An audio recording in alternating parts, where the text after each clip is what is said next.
ಐದನೇ ಸತತವಾಗಿ ಗೆದ್ದು ಬೀಗುತ್ತಿದೆ ಮುಂಬೈ. ಸೊ ಇವತ್ತು ಒಂದು ಸ್ಪೆಷಲ್ ಮ್ಯಾಚ್ನ ಆರ್ಗನೈಸ್ ಮಾಡಿದರು ಮುಂಬೈ ಓನರ್ ಅನಿತಾ ಅಂಬಾನಿ ಅವರು.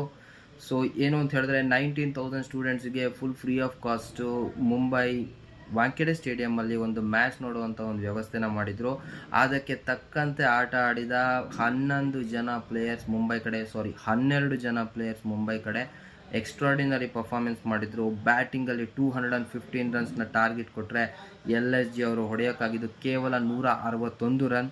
ಆ್ಯಂಡ್ ಇವತ್ತು ಮೇನ್ ಹೈಲೈಟ್ಸ್ ಬಂದು ಬ್ಯಾಟಿಂಗಲ್ಲಿ ರಿಕಲ್ಟನ್ ನೆಕ್ಸ್ಟ್ ಲೆವೆಲ್ ಆಟ, ವಿಲ್ ಜಾಕ್ಸ್ ಆಲ್ರೌಂಡ್ ಆಟ, ಆ್ಯಂಡ್ ಸೂರ್ಯಕುಮಾರ್ ಯಾದವ್ ಒಳ್ಳೆ finish. So over all batting 215, ವಾಂಖೆಡೆಯಲ್ಲಿ ಒಂದು ಒಳ್ಳೆ ಫೈಟಿಂಗ್ ಟೋಟಲ್ ಆಗಿತ್ತು.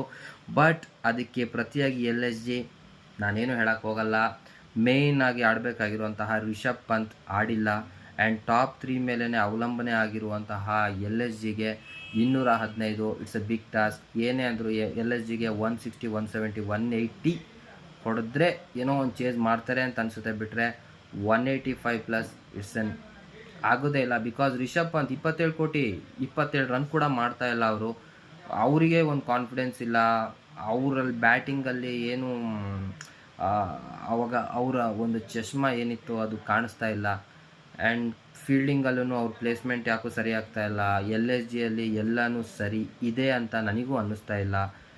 ಲಾಸ್ಟ್ ಮ್ಯಾಚಲ್ಲಿ ನೀವು ನೋಡಿರ್ಬೋದು, ಅವರಿಗೆ ಬ್ಯಾಟಿಂಗಿಗೂ ಕೂಡ ಕಳಿಸ್ಲಿಲ್ಲ, 7th ಕಳಿಸ್ತಾ ಇದ್ದಾರೆ. ಸೊ ಅವರ ಡಿಸಿಷನ್ ಎಲ್ಲೋ LSGಯಲ್ಲಿ ಮ್ಯಾಟ್ರ್ ಆಗ್ತಾ ಇಲ್ಲ ಅಂತ ನನಗೆ ಅನ್ನಿಸ್ತಾ ಇದೆ. ಮ್ಯಾನೇಜ್ಮೆಂಟ್ ತುಂಬಾ ಮೂಗು ತೂರಿಸ್ತಾ ಇದ್ದಾರೆ ಅಂತ ಅನಿಸುತ್ತೆ LSG ಮೇಲೆ. ಸೊ ರಿಷಬ್ ಪಂತ್ ಯಾವುದು ವರ್ಕೌಟ್ ಆಗ್ತಾಯಿಲ್ಲ. ಸೊ ಅವರು ಪರ್ಫಾರ್ಮ್ ಮಾಡಿದ್ರೆ ಅವ್ರು ಇನ್ನೊಬ್ರಿಗೆ ಹೇಳ್ಬೋದು, ಬಟ್ ಅವ್ರು ಪರ್ಫಾರ್ಮ್ ಮಾಡ್ತಾ ಇಲ್ದಿರೋ ಕಾರಣ ಅವ್ರ ಮಾತನ್ನು ಯಾರು ಕೇಳೋವಂಥ ಸ್ಥಿತಿಲಿಲ್ಲ.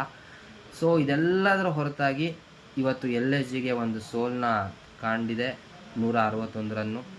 And Mumbai dominating play and 5th consecutive ವಿನ್ಸು.